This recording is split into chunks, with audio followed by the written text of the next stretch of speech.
Hey, newcomer, stick to your job, will ya? Don't even think about coming on a trip to Guam. I, having turned 50, found myself switching careers for reasons of my own. However, at my new company's staff trip to Guam, it turned out I was the only one without a boarding pass. Set up by a younger colleague, it seems. Apparently, this junior employee thinks I'm just another rank-and-file member. It makes sense. If he knew better, he wouldn't pull such a stunt, not realizing it could cost him his job. My name is John Smith. I'm a man nearing 50 who's had to switch careers at this age. Between moving and dealing with all sorts of paperwork, I've had quite a tiresome first week on the job. Almost a month has passed since then. I'm getting used to my new home, new environment, and the new job, and my daily life is beginning to stabilize. These past few days, while not particularly noteworthy, have brought various happenings at work. But for me, the new guy, it's been a good kind of challenge. On the whole, I'm fairly satisfied with my new life. Perhaps it's because of my age at the time of this career change, but all my seniors teaching me the ropes are younger. The workplace is vibrant with young talent. Many of them acknowledge my skills and rely on me. Determined not to be outdone by them, I've built on the experience from my previous job to do meaningful work. Yet, there's a dark cloud looming over my life.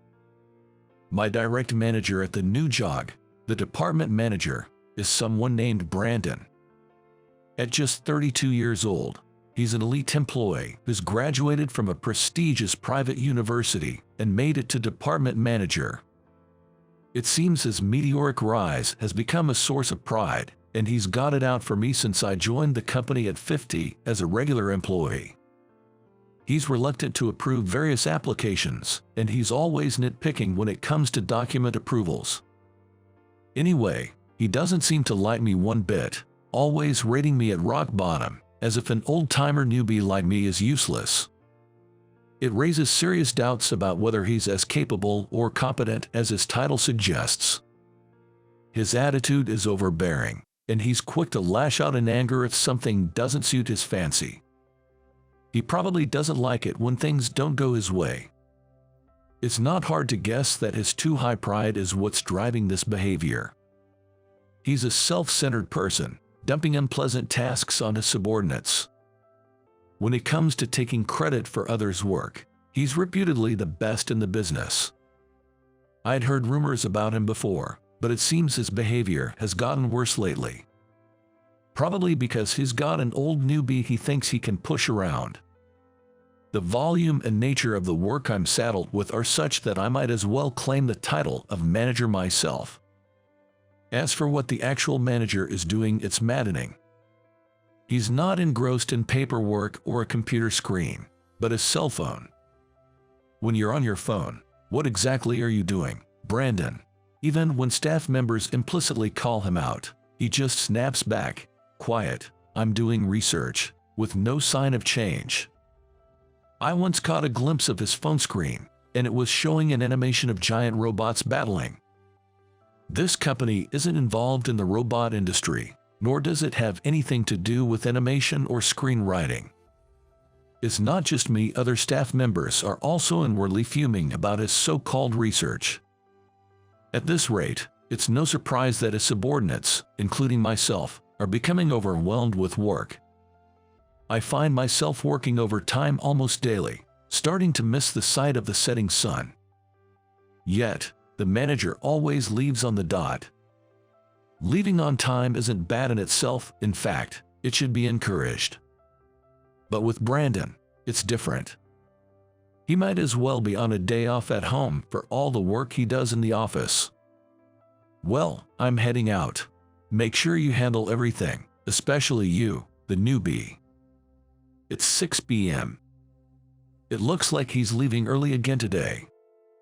Pointing his index finger at me, he calls out my name directly. I'd normally like some help, but in his case, it's actually more efficient without him around. Yeah, okay. Neither I nor the other staff members tried to stop him from leaving. Considering he became a manager at 32, if he put in a bit more effort, further promotion wouldn't be just a dream.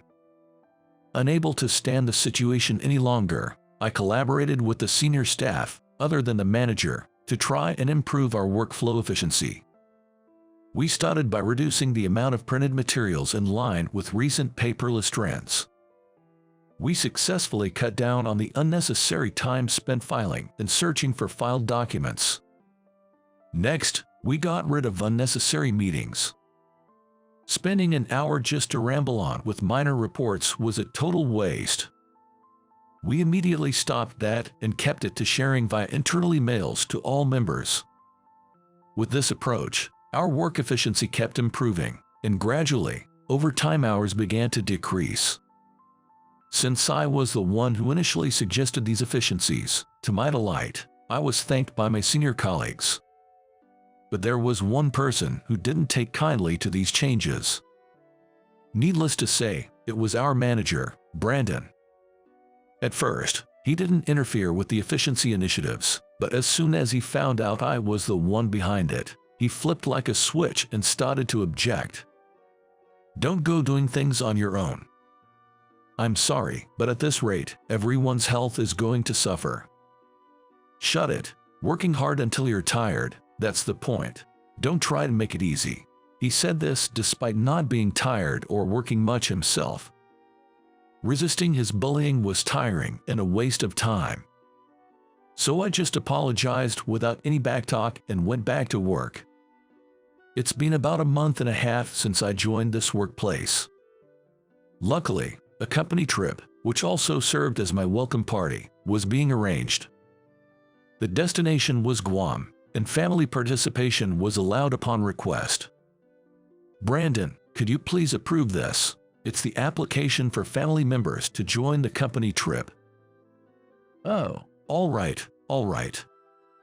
When I handed over the documents, Brandon snatched them as if ripping them from my hands. He was looking at his cell phone again at that time.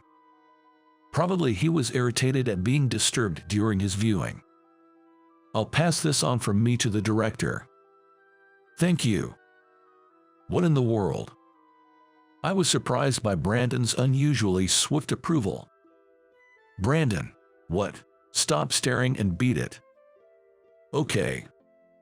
He was smirking slyly at that time. The day of the company trip, I took my wife, Allie, to the gathering spot. We were supposed to meet in front of the airport gate and receive our plane tickets there. I wonder how the in-laws are doing.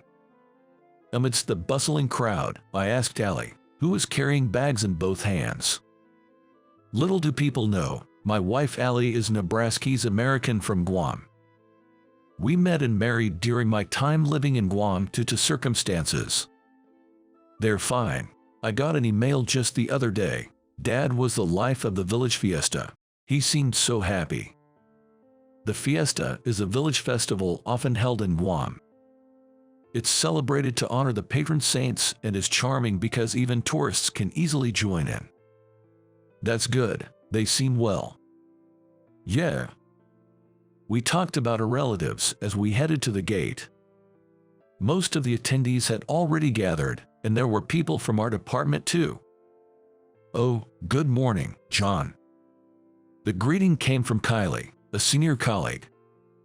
She is an up-and-coming young employee who joined the company the year before last. "Good morning. Brandon is handling everyone's tickets." "Is that so? I'll go get them then." Brandon was at a rest area near the gate. He was still engrossed in his cell phone, watching that animated movie intently. "Good morning, Brandon." What? You're here? What do you mean, you're here?" Unfortunately, he paused the video and continued with a similar smirk to when I submitted the travel request. "I don't have tickets for you too." "What?" As I frowned, Brandon started grinning even more. "What do you mean by that?" Allie, who had been looking forward to showing her parents her face, asked. I too looked at Brandon with the same question. It means just what I said. A slacker and a newbie like you couldn't possibly be going. Brandon, that's your own description. I almost retorted but held back, not wanting to cause a scene that could affect my future at the company. Besides, this was a public place. The company's name must be displayed somewhere, and I didn't want to attract negative attention. Oops, time to board. Too bad, Mr. Newbie, since you are always slacking. Go back to the office and work in silence. Stunned, Allie and I were mocked by Brandon as he headed to the boarding gate. Left behind, Allie and me. During our discussion, I had personally suggested going to Guam. I had already taken vacation time for travel, and as Brandon said, the office would probably be closed anyway. If we forced our way in, we'd inevitably need to deal with the security company. Yeah, it makes sense to go on our own. I've already bought some souvenirs for the folks anyway. Then let's do that. I'll ask if there are any tickets available for today. I too wanted to drop by my in-laws for the first time in a while. Plus, on the second day of the planned company trip, I had important business to attend to. Brandon seemed unaware, but there was no way I could not go. After about a 10-minute wait in line, I approached the counter. Excuse me, do you have 2 seats available for today's flight to Guam? Yes, let me check for you. The woman, with her posture upright and polite demeanor, started clicking away at the computer keyboard. After several clicks of the mouse, she looked up at me again. Thank you for waiting. We do have availability, but it would be in business class. Business class, that's going to cost a bit more. Well, it's a vacation after all. Let's splurge a bit and thoroughly enjoy ourselves. Yes, those seats will be fine, thank you. Understood. Somehow, we managed to get last-minute tickets to Guam. Ellie and I then took off to Guam on the next flight. The journey in business class was many times more comfortable than I had imagined. High-quality seats that don't tire you out even after long hours. More personal space than other seats. It might have actually been better to pay for this out of pocket. I'm sorry, I need to use the restroom real quick. Sure. An hour and a half had passed after departure. While I was enjoying my coffee, I couldn't hold it any longer and had to get up from my seat. Following the signs, I made it to the restroom, but it was occupied. After waiting nearby for a few minutes, I heard the sound of flushing. Finally, the lock clicked open and a man came out. I'm sorry for the wait. Oh, John, is that you? Jack, isn't it? It was Jack, a junior colleague from before my job switch. Neither of us expected to meet here, and we were both surprised.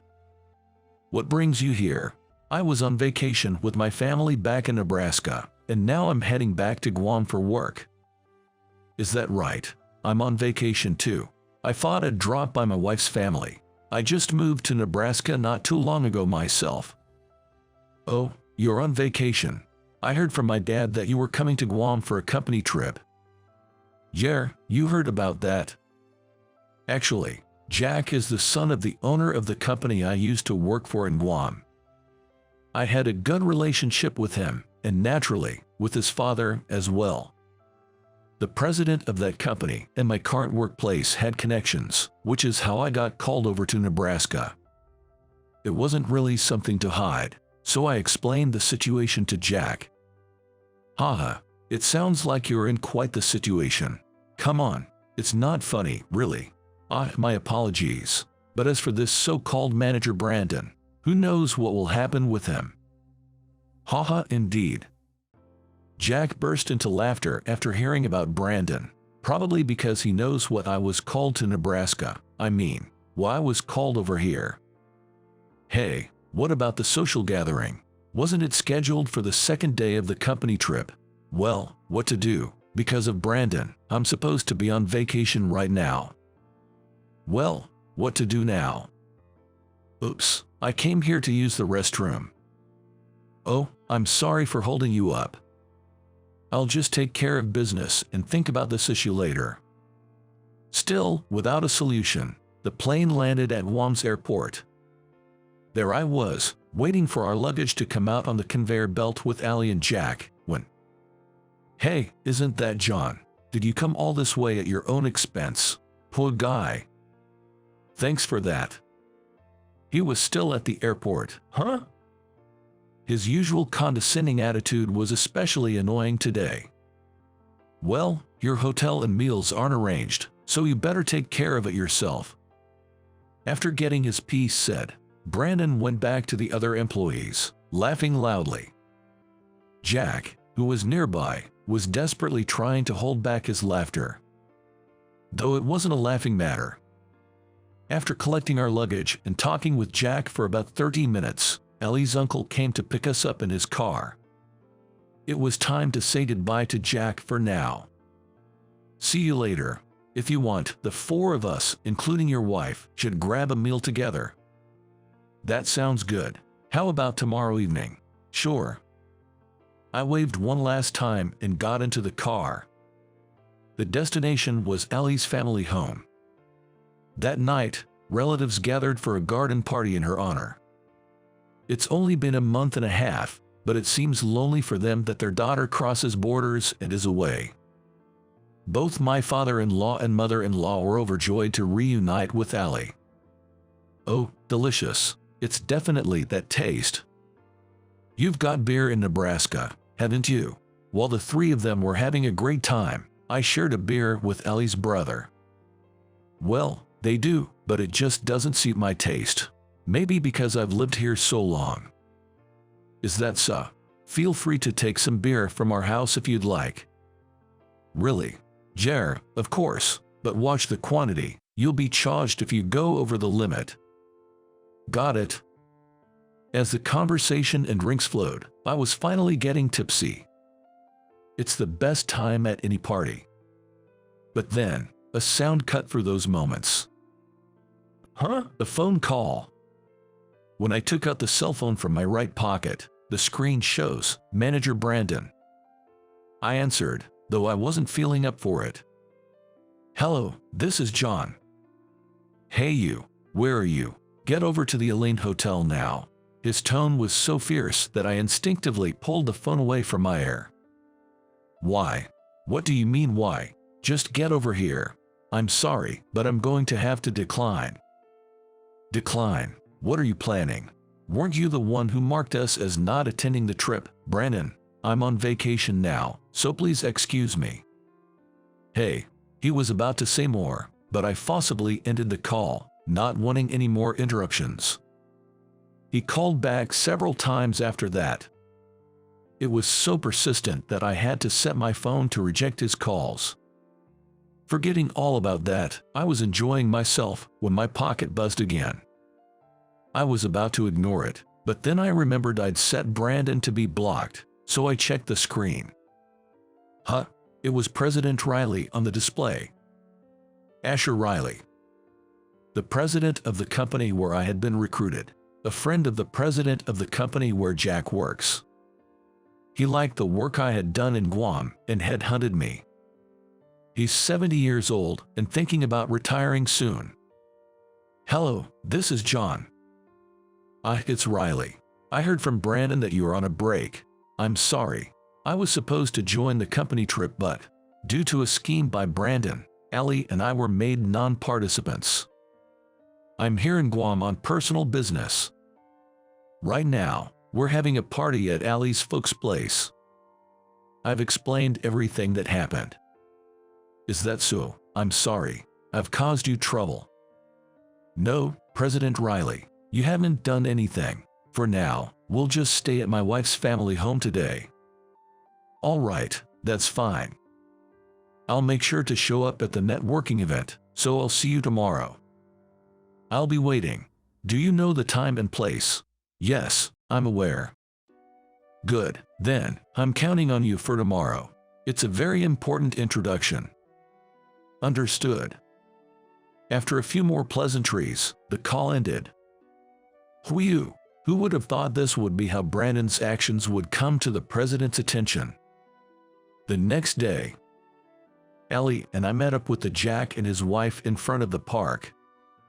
We took a taxi to our intended hotel. Well, this is impressive.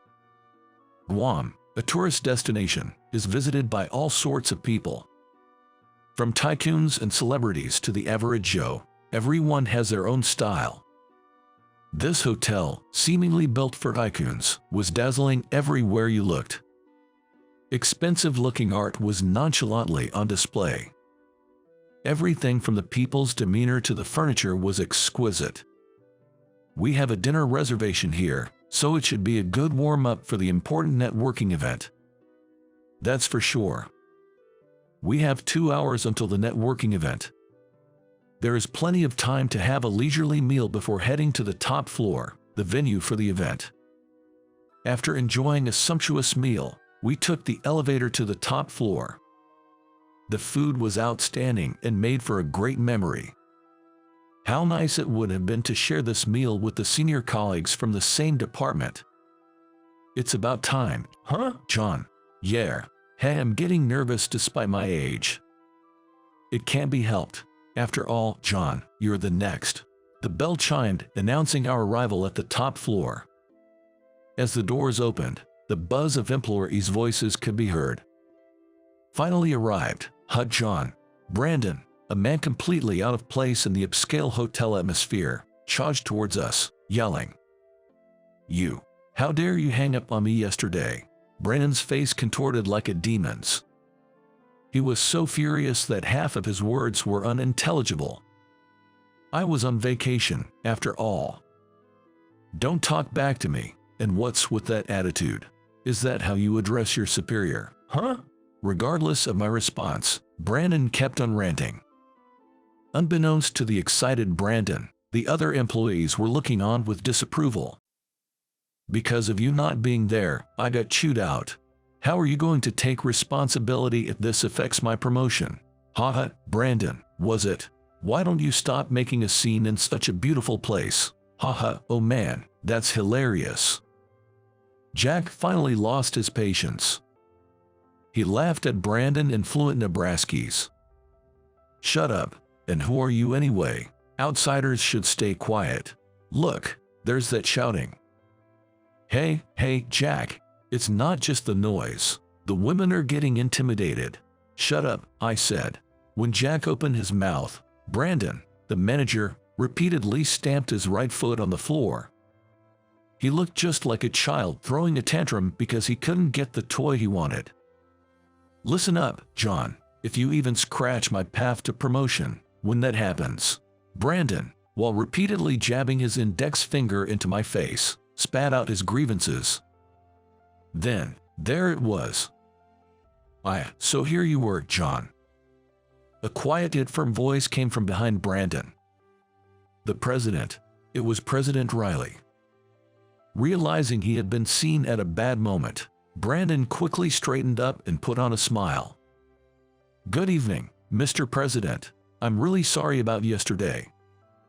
No, I'm the one who should apologize. Besides, I appreciate you coming here today, even though it's a holiday. You are our company's. Without even glancing at the standing Brandon, President Riley paused a bit before continuing.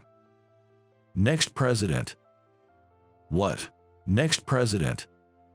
When the current president informed me of this, the strength drained from Brandon's shoulders. Not understanding what was happening, I was just stunned. Brandon. Yes, sir. Don't worry, you won't be promoted. With just those words, President Riley walked towards the venue. The four of us followed him into the event. As if the earlier commotion was a lie, the manager had become quiet. He just opened and closed his mouth without being able to say a word. The social gathering began. Company executives gave their speeches one by one, and then it was the current president's turn. I felt my nerves growing. It's finally time. Yeah. Ellie, seated to my left, must have sensed my tension and whispered to me. I hope she'll forgive my curt reply. Ladies and gentlemen of our company, today, all the way here in Guam, President Riley started his introduction, but I wasn't calm enough to listen. And finally, the time came. Therefore, I, Asher Riley, will step down from the presidency and watch over the company as chairman. A mix of gasps and applause followed. When it quieted down a bit, Chairman Riley continued. The new president to succeed me has already been decided. Please step up, John Smith. Yes, I replied with a strong and dignified voice. I was worried whether my walk seemed too stiff. John, please, say a word. I was handed the microphone. I stood to the right of the chairman and looked over the assembled employees. Good. They seemed to be accepting it. Although I noticed an exception sitting alone at a corner table, I focused forward and spoke of the future. Allow me to introduce myself. I'm John Smith.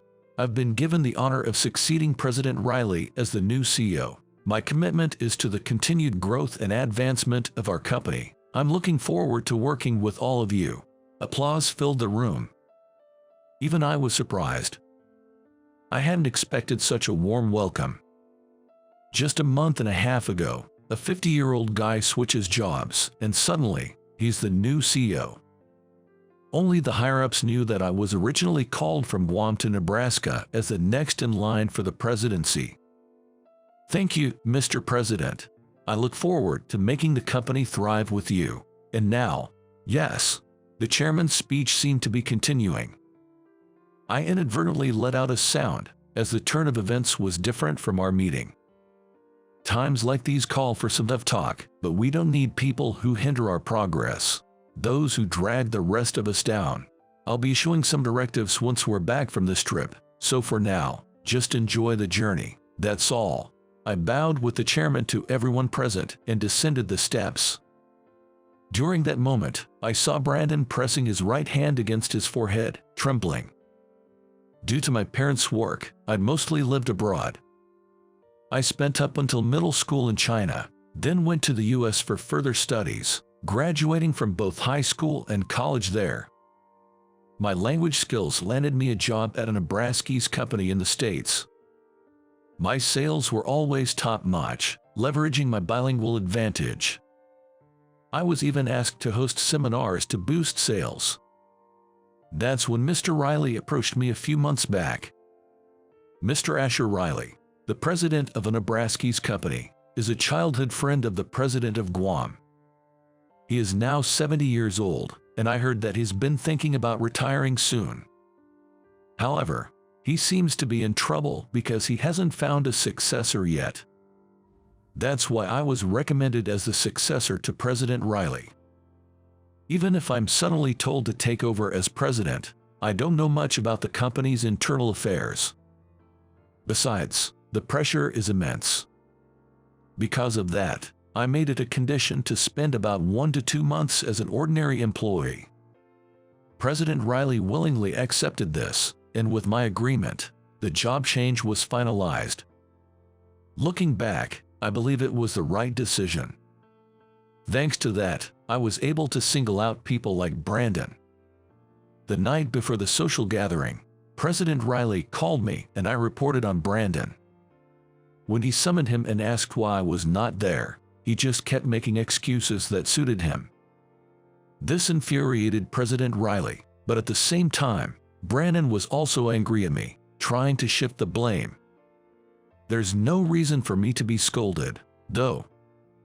Well, anyway, it seems that he had already decided what to do with Brandon at that time. Not only this time, but there had been complaints about Brandon from the employees for a long time. In addition, I consulted with the current chairman about the odd figures reported by Brandon. It's a crucial part of the company's revenue, so as the new president, I can't overlook it. I asked some employees who remained in Nebraska to investigate Brandon. As a result, evidence of misconduct was found one after another. It seems he had been embezzling funds over the past few years. Of course, Brandon, who had been repeating such acts, was fired. Just as the chairman had told me, the official notice came right after I returned from my trip to Guam. Words like hindering progress and pulling everyone's leg were all aimed at him. After that, it became a matter for the lawyers to handle. If he was pocketing company money, that's a serious offense. He needs to pay for what he's done. Neither the chairman, myself, nor the rest of the employees work for charity. It's been half a year since I took over as president. The immediate goals are to reduce overtime and increase productivity. I encouraged spreading the practices I had been doing in the department when I first joined to the entire company. I also actively introduced flex time and remote work. Creating an environment where everyone can work comfortably was my first job as president. This system reform has been well received, and I've been getting various suggestions from the employees. President Smith: "Oh, Kylie, what can I do for you? We were discussing in the department, and we thought using chat for internal communication would be good. It's more casual and smooth for checking." Chat? Yeah, that might be convenient. I'll bring it up at the next executive meeting. Thank you very much. I'm counting on you. The reason for an environment where it's easy to consult, regardless of place or time, is because I dislike sitting up high. I made it a point to spend lunchtime with the employees as much as possible and always have a smile on my face. It seems to be having a good effect. The free working style I learned at the company in Guam. The diligent working attitude I learned at the Nebraska's company. By striking a good balance between these two elements, the company's productivity has been on the rise. Watching the state of the company, the chairman looks pleased. He's completely at ease now and has gone off on a trip around the world. It seems he's really enjoying his retirement. The monthly web regular meeting, conducted by the chairman, myself, and Jack, who recently took over as president in Guam, broadcasts his adventures. After a good laugh, we get down to business. I've started to look forward to this rhythm too. A workplace with good vibes. A workplace with clear boundaries. A stress-free workplace. And a workplace where no one is singled out. It's tough to sum up what makes a great workplace in just one sentence. Yet, I plan to listen to the employees and turn each ideal into reality. It's these efforts that I believe will improve the company. And it's with this belief that I aim to reach even greater heights.